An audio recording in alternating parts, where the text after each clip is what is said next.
What's up, everyone? Welcome back to my channel. For this video, we're out in the field. We are going to take a look at our latest rehab here in St. Louis County. So let's not waste any time. Let's head on in. And I'm going to let you know things that we did. We can pan to the front. We did light landscaping up front. Did some painting out front as well. Went with the red door. So upon first entry, we did stage out the entire home. It helps the home sell better. We went with the gray. It's a very light gray, flat white on the ceilings. And we went with a luxury vinyl plank throughout the home. So go ahead and follow me. I'll give you the tour. Let you know everything that we did. We can go check out some of the bedrooms now. The bedrooms were the easiest. So I'll just show you one. The other bedroom is going to be exactly the same. We already have vinyl windows in the home, so all we had to do was have our cleaner clean this at the end, and then we just painted the entire room. Most of our rooms already had the 6-panel doors. We added some new hardware to the doors, and if they didn't have the 6-panel, we picked up a couple from Home Depot. New face plates, painted our vent covers, and new carpet, new plush carpet in all of the bedrooms. So let's head to the bathroom.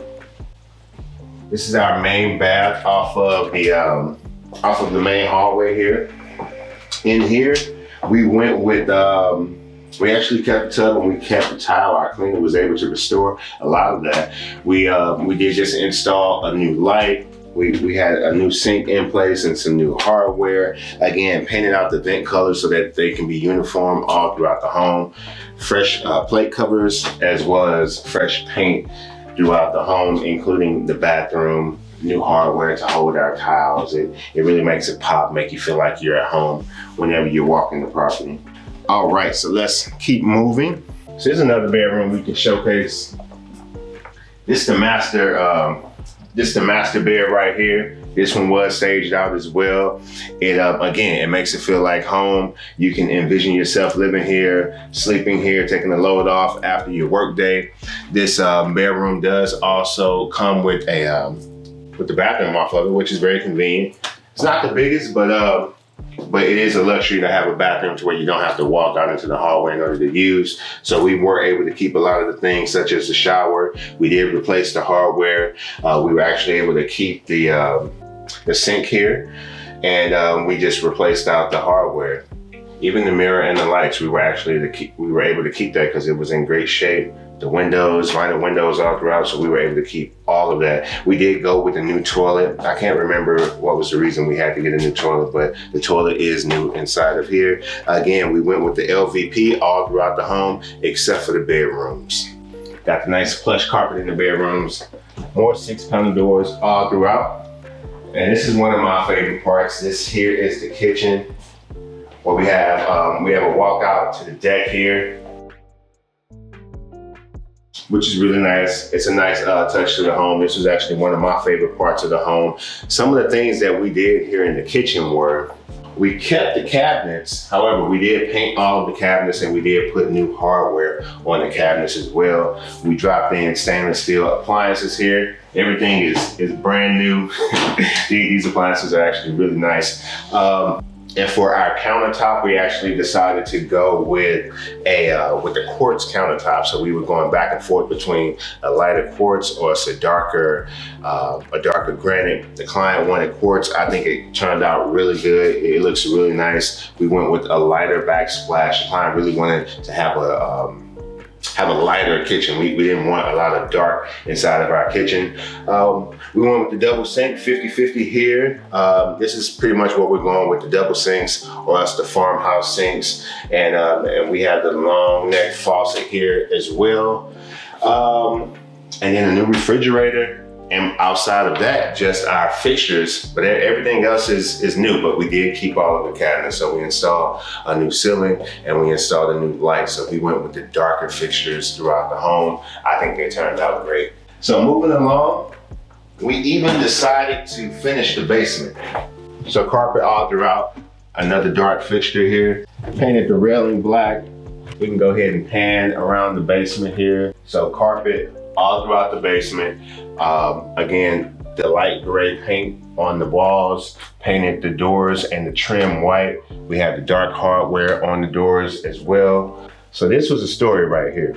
When we first got the home, this window right here was shattered. It was all busted out. It was just wood covering that. So we had to take that out and take it to get the glass repaired. So it takes about a week and a half. We bring it back. We have our finisher install the glass. So we are nearing the end of the project, and our grass guy, our lawn guy, he's doing a little weed whacker thing, and he either kicks up a piece of glass or else kicks up a rock and then shatters the other side. So as I was walking the yard after he was done with it, I just so happened to look up. I'm so glad that I came and I walked the yard and I came to the back and looked at it, because with this glass, if you're not right up on it and it shatters so fine that you may not even be able to tell. And if he would have gotten away from the job site, he could have said, well, that wasn't me. I didn't do any of that. I checked everything before I left. But we were right here. We were on site. He was the only one back here, and he admitted to it.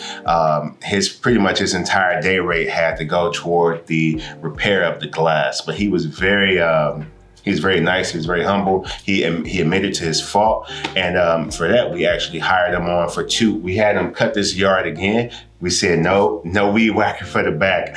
Just pull out your lawnmower. And we actually gave him another bigger yard that was maybe several $100s to cut, because it included some tree cutting as well, just because of his attitude and for him taking responsibility for his mistakes. But yeah, that was the story with these 2 glass doors. I was so ready, so glad to be done with these. It's so easy to like shatter the crack of it if a rock or something hit it. So just keep that in mind with these glass doors. But let's go off into this room here. This is a bonus room. I sort of like how the staging did it, how they didn't put like a big full-size queen or a king bed or whatever. I like the sort of little small nook type of feel to where you can maybe sit down, you can read a book, or you can watch TV. I really like the way that they designed that. But this is the room. It's a bonus room. It's more for if you want to actually hang out in your basement. So in here, we painted, we dropped carpet in this room. That was a fan here. It was an old school fan. And I'm 6'1", and that fan took away some of my headroom. But as you can see now, we went with nice sleek lighting, and I have plenty of headroom. So we can go check out the rest of the basement. Next is going to be, that was actually a task. We had 2 punch list guys come and try to figure out a solution because the wires were exposed behind that box, and we just needed it framed in some way. And we had one guy just throw up some drywall. It looked horrible. He put a piece of drywall up top, didn't finish it, didn't sand it, didn't mud it, didn't anything. Then we had another guy, he put drywall all around it, but again, he didn't finish anything. So it was just weird. And then our last guy, he came and we were like, let's do some type of wood trim or something around it. He did it and we painted, and it looks a lot better. It looks a lot better. And this is the utility room here. It's not much, but what are some of the things that we had to do in here? We did prime the walls just because that drywall, somebody wrote on the drywall. It was a bunch of phone numbers and everything on the drywall. Some plumbing, we did have to run new plumbing because when the home sat vacant, the vandals, they'll get you. They came in and they took the copper, they ripped it all out. So we dropped new copper in, the expansion tank, and we ran PEX throughout the home. We will always recommend if the vandals come in once and take your copper, never put copper back in. You can have your little 18 inches coming off of your hot water tank, but don't run all new copper lines in there. It's just too risky if they happen to come back. But yeah, our water main break, the PEX lines all throughout the basement. And this actually behind us used to be a bathroom. So we had to rip out this bathroom because it was illegal. They had it done without a permit. What was happening is this bathroom, as well as the bathroom upstairs, they were sharing the same stack. So the plumber let us know, like, hey, if you finish it, they may say something to you. And we didn't want to go that route. We said, just go ahead and rip it out. And that way we didn't want to have to pay to have another stack built neither. So that's where we are with that bathroom. This is the home. It's the latest rehab. We tried to keep everything that we could. I'm gonna go ahead and turn that light off. Tried to keep everything that we could. I think it came out great. Everyone who's walked the property They love it. So our goal is that this property is going to sell. Our client is going to make money. That's what we do here in St. Louis with Real Estate Bay. We help you either get your first door to hold as a rental, or else that first door here in the Midwest that you can put back on them, that you can fix up and put back on the market to make a profit. So this is the property in a nutshell. Thank you so much for stopping by. This is our video for this week. If you haven't already, please hit that subscribe button. Please hit that like button. I'm trying to get up to 500 subscribers, so please help me out. And I will see you guys next week.